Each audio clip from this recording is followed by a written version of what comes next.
Поинтензивното палење конечно стабилизира на состојбата со виничката депонија кај селото Лески. Истата подолг период се палеше и по неколку пати во неделата, што во опасност ја ставаше и целата околина поради незината местоположба и присуството на запалливи материи.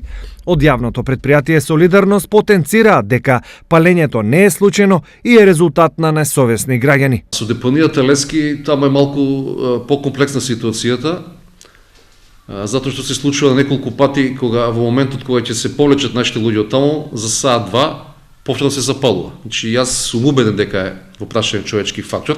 Токму затоа веќе извесен период преземени се мерки за лошата намера на поединци да се спречи. Поставивме во 3 смени наши луѓе и нема никакви проблеми.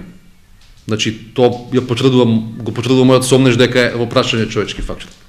Освен Виница, проблем со депониите имаат и останатите општини од регионот.